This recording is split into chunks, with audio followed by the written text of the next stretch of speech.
An extraordinarily handsome man decides he has the God-given responsibility to marry the perfect woman so they can produce children beyond comparison. With that as his mission, he begins searching for the perfect woman.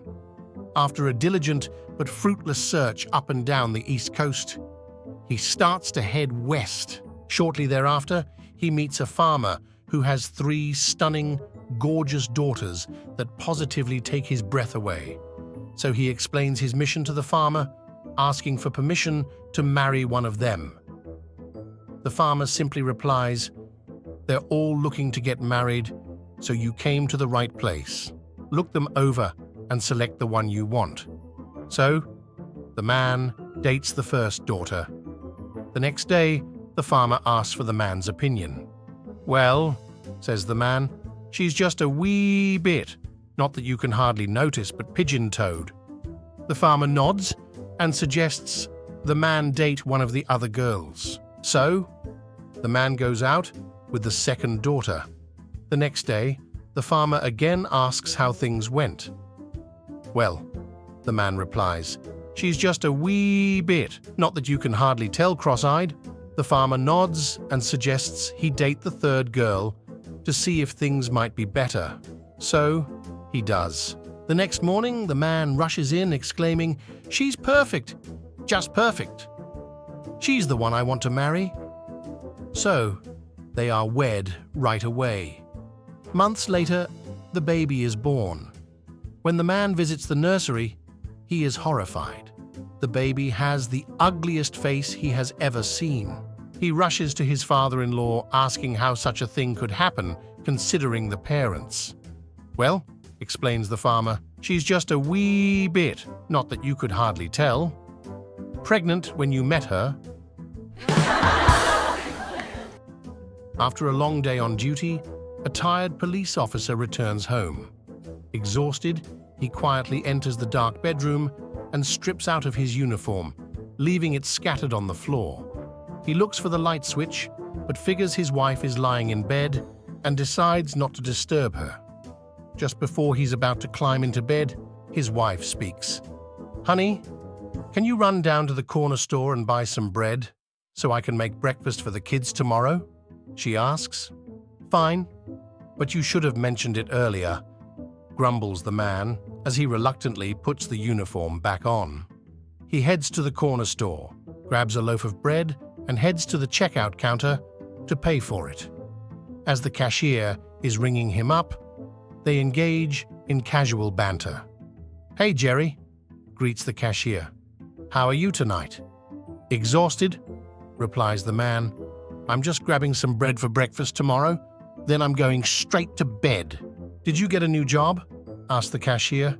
"Nah, I still work for the police department," the man replies. "Why do you ask?" "Well," says the cashier, "that's what I thought, but that's definitely a fireman's uniform." Dr. Rosenberg, a distinguished physician, completed his medical studies in his hometown before establishing himself in Manhattan, where he swiftly ascended to the pinnacle of his profession.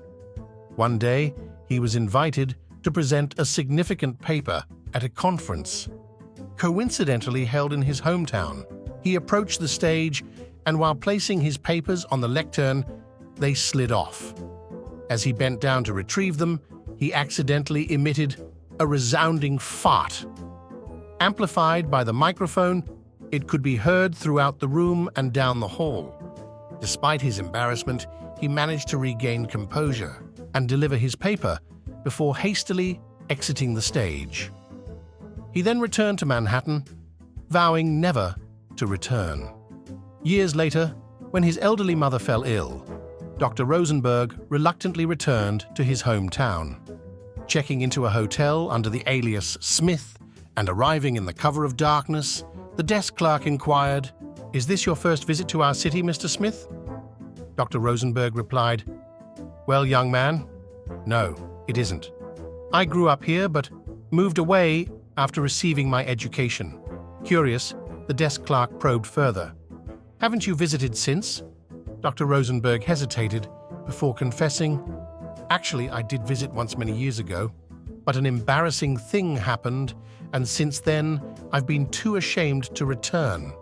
Attempting to console him, the clerk remarked, "Sir, while I don't know your life experience, I've learned that what seems embarrassing to me may not be remembered by others years later." Skeptical, Dr. Rosenberg responded, "Son, I doubt that's the case with my incident." The clerk, seeking details, asked, "Was it a long time ago?" Dr. Rosenberg admitted, "Yes, many years ago." Still curious, the clerk asked, "Was it before the Rosenberg fart?" A woman goes to her parish priest one day and tells him, "Father, I have a problem. I have 2 female parrots I rescued from the brothel after that depraved establishment was finally closed down. They only know how to say one thing, and it's most embarrassing." Curious, the priest asks, "What do they say?" "They say, 'Hi, we're prostitutes. Do you want to have some fun?'" The priest replies, "Oh, I can see why you are embarrassed." He thinks for a moment, then says, "You know, I may have a solution to this problem. I have 2 male parrots that I have taught to pray and read the Bible. Bring your 2 parrots over to my house, and I'll put them in the cage with Francis and Jacob. My parrots can teach your parrots to praise and worship. I'm sure your parrots will stop saying that phrase in no time." Grateful, the woman responds, "Thank you. This just might be the solution." The following day, she brings her female parrots to the priest's home. As he ushers her in, she observes that the priest's 2 male parrots are inside their cage, holding their rosary beads and praying. Impressed, she walks over and places her parrots into the cage with them. After just a couple of seconds, the female parrots exclaim in unison, "Hi, we're prostitutes. Do you want to have some fun?" There is a stunned silence. Finally, one male parrot looks over at the other male parrot and says, "Put the beads away, Francis. Our prayers have been answered." Bubba, the redneck adventurer, decides to buy a hang glider. Eager to try it out, he takes it to the highest mountain point. After a strenuous climb, he reaches the summit and prepares for his maiden flight. Running toward the edge, he leaps and takes off into the wind. Meanwhile, Ma and Pa are relaxing on the porch swing, reminiscing about the good old days when Ma notices an enormous bird in the sky. It is the biggest bird she has ever seen. "Look at the size of that bird, Pa!" she exclaims. Pa straightens up, declaring, "Get me my gun, Ma!" Ma hurries into the house, returning with his pump shotgun. Pa takes careful aim and fires, with a series of shots echoing through the air. Bang, bang, bang! However, the colossal bird appears unaffected and continues to glide silently over the treetops. "I think you missed him, Pa," Ma observes. "Yeah," Pa replies. "But at least he let go of Bubba." My friends, if you want to watch other funny jokes, subscribe to the channel.